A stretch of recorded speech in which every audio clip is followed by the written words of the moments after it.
Okay, good day everyone. I am Rasulin Vitilio Hainar. We are the reporters assigned in the topic of Philippine Revolution.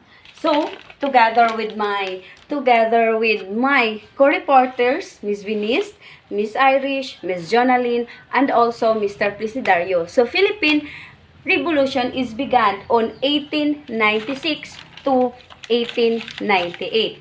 So, the Philippine Revolution is ito yung tinatawag nila na paghihimagsik ng mga Pilipino laban sa mga mananakop na Kastila. At the Philippine Revolution ay tinawag ng mga Spanish colonial na Tagalog War. So, na kung saan ang revolusyon ng mga Pilipino ay isa sa mga bayani or nakilaban sa paghihimagsik ay ang unang Pilipino ay si ay si Andres Bonifacio, na kung saan si Andres Bonifacio ay siya ang nagtatag ng katipunan o siya ang tinawag na ama ng katipunan ng ating bayan. So, Andres Bonifacio is siya yung unang nakihimagsik o nakilaban para sa ating bayan. So, sa lungsod ng Manila, probensya ng Luzon ay usap-usapan ang katipunan, na kung saan is gabi-gabi silang nagpupulong-pulong. Kaya ang mga praile is they have a suspicious that na may nagkaroon ng paghihimagsik o sekretong paghihimagsik ng mga Pilipino. Kaya ang the Spanish trial is, or ang mga praile is pumunta sa civil authorities, so the Spanish civil authorities ng taga-Espanya. So, that's the trial is pumunta kay General Blanco na isang Spanish, at kaya sinabi ng mga praile kang General Blanco na kung saan is may nagkakaroon na sekretong paghihimagsik ang mga Filipino laban sa mga Kastila. Kaya si General Blanco ay hindi naniniwala sa mga praile sa sinabi nila na may nabubuong sekretong paghihimagsik ng mga katipunan. Kaya ang mga praile is nagalit at pumunta sila sa iba't ibang opisyal para sila ay paniniwalaan. At paano ba nadiskubre ng mga Kastila ang katipunan?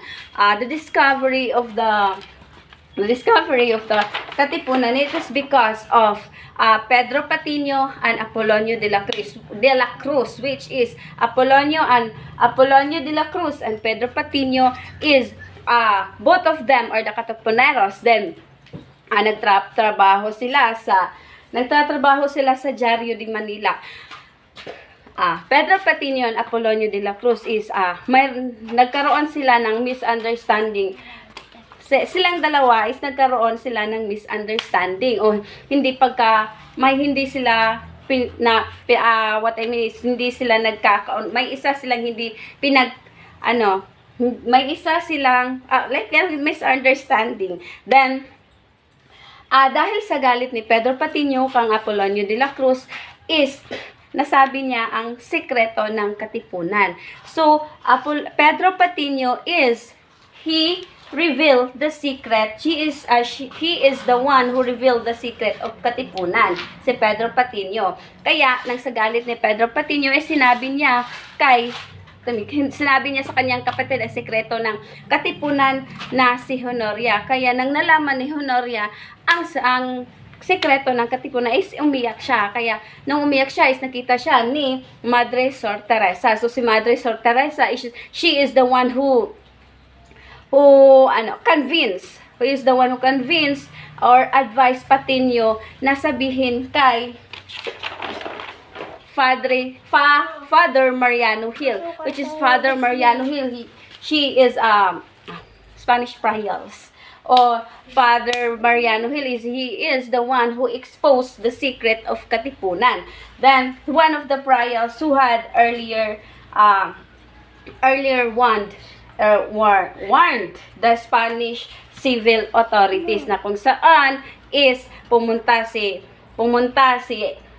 Father Mariano Hill sa otoridad ng Espanya at sinabi niya kang Governor General Blanco na may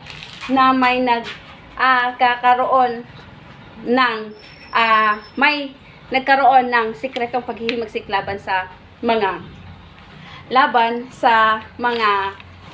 Kastila. So now, on August 19, 1896 is nang nalaman ni General Blanco na may naghihimagsik is on August 19, 1896 is pinuntahan nila agad na ang Diario de Manila na kung saan so in August 19, 1896 is na-expose na-expose na ang sikreto ng Katipunan on August 19, 1896 at nang nalaman nila na may naghihimagsik is pumunta sila sa Diario de Manila. So pagpunta nila sa Diario de Manila is hinalughog nila ito, then may nakita silang lithographic stone, which is the lithographic stone is ginagamit sa pag-imprenta ng resibo ng mga Katipunan. Kaya at si Father Mariano Hill is sinabihan niya si General Blanco na sa pilitang buksan ang locker, na kung saan ang locker ay nabuksan na ay may nakita silang resibo. Kung what I mean is may nakita silang listahan ng mga miyembro ng Katipunan na kung saan is isa sa mga nakita nilang pangalan sa listahan is si Francisco L. Rojas, na kung saan si Francisco L. Rojas is belong to wealthy Filipino sa mga mayayamang tao. So si Francisco L. Rojas at iba pang mga mayayamang tao ay kinulong o dinakip ng mga Kastila. At si Francisco L. Rojas is hindi naman talaga siya kasali sa Katipunan. Why? Because when Andres Bonifacio is pumunta sa kanila together with Jose Rizal and Francisco L. Rojas is member of Liga Filipina or the Reform Movement, na kung saan is si Andres Bonifacio is pumunta kang Jose Rizal at sinabihan na they recruit si Rizal para pumanig sa Katipunan. But Jose Rizal is refused to join Katipunan.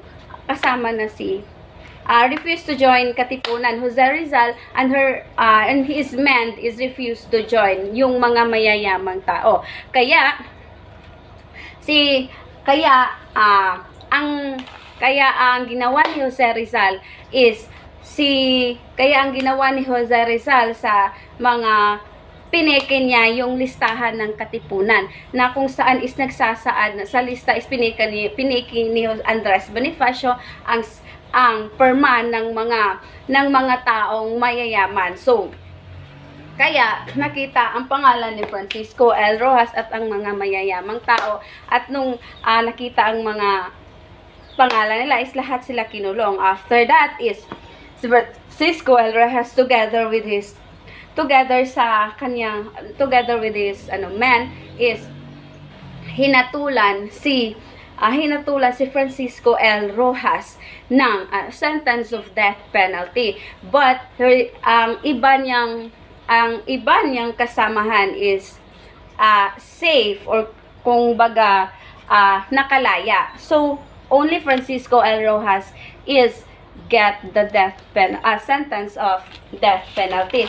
So nang nalaman ni Andres Bonifacio nang nalaman ni Andres Bonifacio na natuklasan na ng mga Kastila ang samahan ng Katipunan is na tumawag at he called emergency assembly meeting sa Balintawak, na kung saan tinawag lahat ni Andres Bonifacio ang leader ng Katipunan na sina Procopio, Emilio Jacinto, Teodoro Plata at Aguido del Rosario, na kung saan is in August 19, sa gabi ng August 19 is pumuslit sila sa lugar ng mga Kastila, na kung pumunta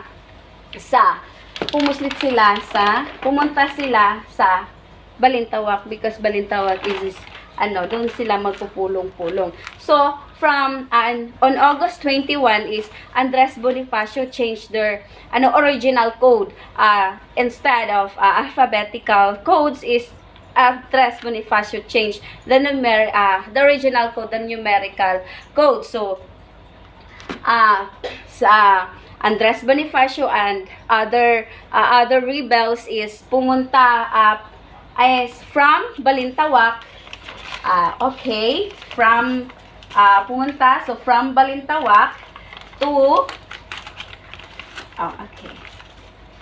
From Balintawak to from Balintawak to Kangkong at narating ang Pugadlawin, na kung saan ang Pugadlawin okay, in August 23 next is in August 23, 1896 is Bonifacio with his men is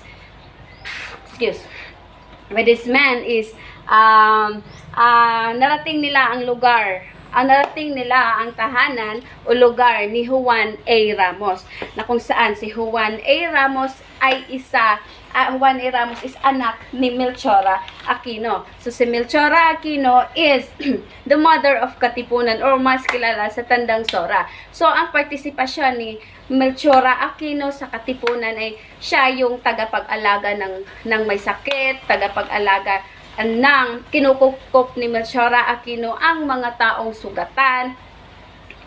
At kaya nang nalaman ito ng mga Kastila or the Spanish civil authorities is si Melchora Aquino is ipinatapon sa Marianas sa edad na 84. So Pugadlawin, sa lugar ng Pugadlawin is doon sila nag-meeting or nagkasundo, na kung saan is kinuha ni Andres Bonifacio ang sedula na nagpapatunay ng certificate, resident certificate ng mga Kastila. Like the resident certificate is pag wala kang ipapakita na sedula sa mga Kastila is papatayin kanila, hahatulan kanila ng kamatayan. Kaya sedula is important of the Filipino during Spanish colonial. So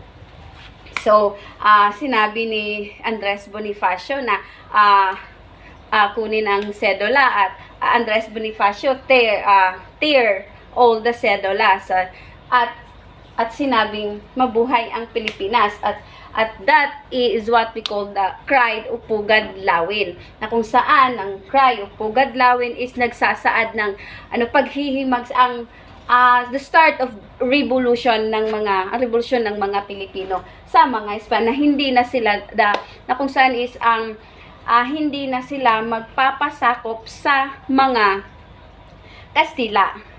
And so then the Filipinos refused to Spanish colonial.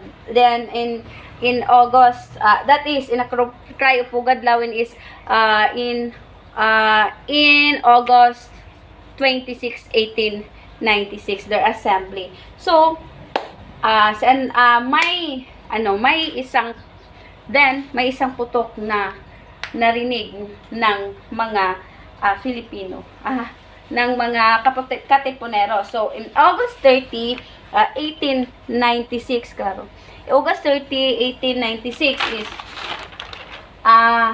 the real the real first battle or ang unang revolusyon ng mga Pilipino na kung saan is Spanish and ang mga Kastila at mga Filipino ay nag-away. Unang revolusyon ng mga Filipino. So,